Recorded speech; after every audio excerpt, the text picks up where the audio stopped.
উচ্চ পর্যায়ে যারা ছিলেন তাদের থেকে প্রায় ৩৯ জনকে আমরা গ্রেফতার করেছিলাম। আমরা কিন্তু অস্ত্র উদ্ধার এবং যেগুলো গোলাবারুদ এগুলোতে কিন্তু উদ্ধারে আমরা প্রায় ২১৯টা অস্ত্র উদ্ধার করেছি। ৫ই আগস্ট পরবর্তী সময়ে আমরা আরও এটা বাড়বে। আমার লাস্ট আমি যে প্রেস ব্রিফিংটা করেছিলাম সেখানে আমি বলেছিলাম যে আমরা ১১৭০ জনকে গ্রেফতার করেছি।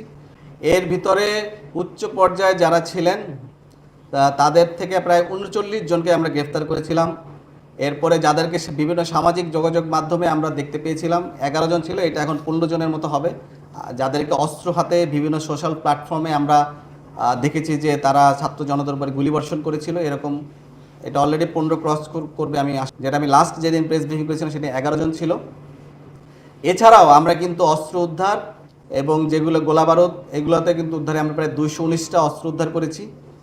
এগুলো হচ্ছে আমি এটা আপডেটেড আমার কাছে নাই, আপনাকে আমি সময় দিলে আমি আপডেটটা বলতে, যেটা লাস্ট মিডিয়া ফিকেশন সেটা আমি বলছি। আমি প্রায় ১০,৬৪২ রাউন্ড অ্যামুনিশন কিন্তু আমরা তখন উদ্ধার করতে সক্ষম হয়েছিলাম।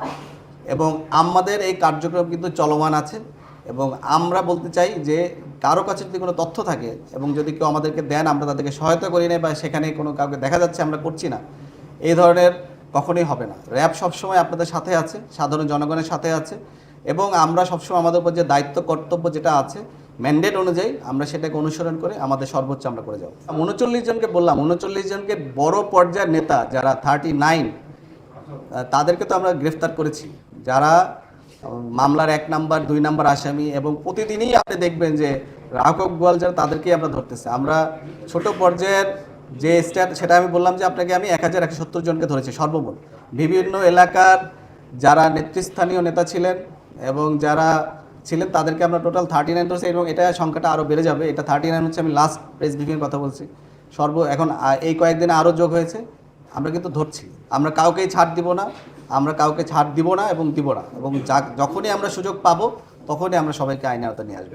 আমি এর আগেরটা তো বলেছি যে আমাদের, আপনারা জানেন যে ৫ই আগস্ট পূর্ববর্তী যে সময় ছিল সেখানে আমাদের র্যাবের কোনো সদস্য পালিয়ে যায়নি এবং র্যাবের কোনো সদস্য কর্মবিরতিতে যায়নি।